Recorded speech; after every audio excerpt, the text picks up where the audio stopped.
So what in the world is a vacancy rate? That is the subject of today's video. Let's dive into it.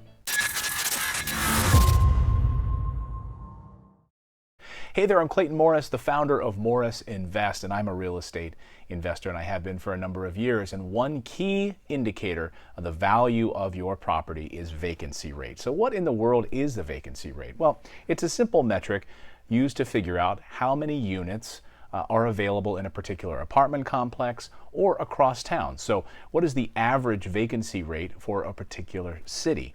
And this is very important when an appraiser is looking at a property to see whatever the potential value of that property is later on down the line. So appraisers will not just look at the value of a property, they'll also look at indicators outside of that property like a vacancy rate. So how do we figure out what a vacancy rate is? Well, let's say this. If a vacancy rate is 0 in a particular town or a particular building, then that probably means the landlord set the rent too low. If every unit is rented, that probably means the rent is too low. Time to increase the rent. You are going to have a vacancy from time to time in any rental property that you own.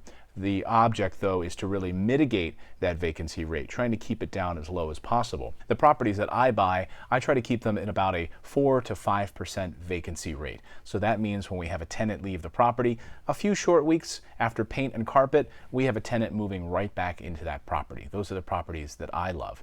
But there are certain cities across the country, which we will get to in another video. If you click below, you'll see some of the worst cities in this country that have the highest vacancy rates. You can click on that.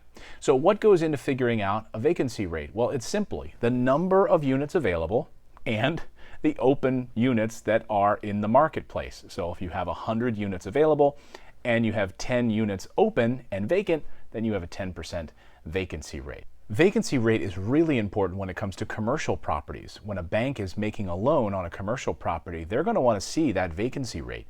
And if that vacancy rate is too high, then chances are you might not be able to pay the loan back, and that's a problem. So a good rule of thumb is that you want to make sure that the revenue from that rental property is producing about 20% higher than the note that you owe the bank. There are a number of economic factors that play into vacancy rates. Number one, jobs. Let's be honest. In a town where you have one employer, chances are if that employer leaves town, then a lot of jobs are going to go with it. And that's why I don't like to invest in towns that have one big employer. It sort of reminds me of Latin American history when I studied in college. And those Latin American countries in Central America, if you had one country that had a country that was tied to a particular crop, like coffee, like Bolivia, for instance, right? Their whole economy is tied to one crop. Well, what happens if the coffee prices plunge? Then the whole country is thrown into economic turmoil because they don't have other legs of that stool in which to prop up their economy. And the same goes for a city. So look for cities where you have one big employer. That's a no-no. Stay away. Cities like Memphis, for instance, where you can see an incredibly high vacancy rate, it's tied to the employment market. Another big indicator, of course, just economic forces and disposable income.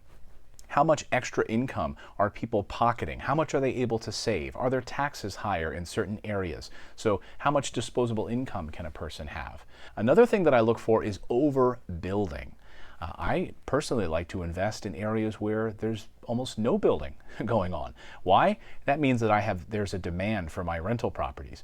In areas where there's a lot of skyscrapers or there's a lot of cranes and you see a lot of construction, well, then people are building more and more apartments. And like we saw what happened in Brooklyn recently, in New York City and parts of Miami, Brooklyn specifically, they overbuilt all these apartments and they're sitting there with like a 40% vacancy rate right now.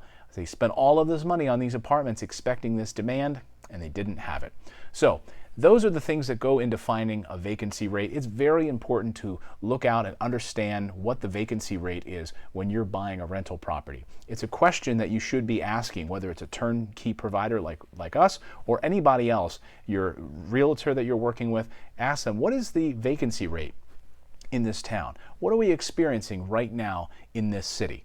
And that should tell you whether or not you should buy a rental property there.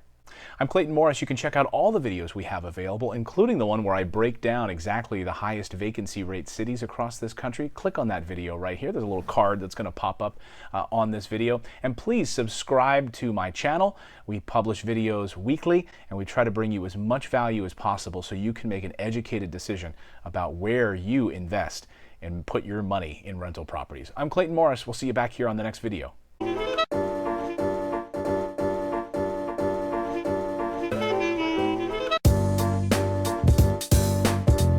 Here we are at 3289 Schofield. This is one of our rehabs we're in the middle of right now.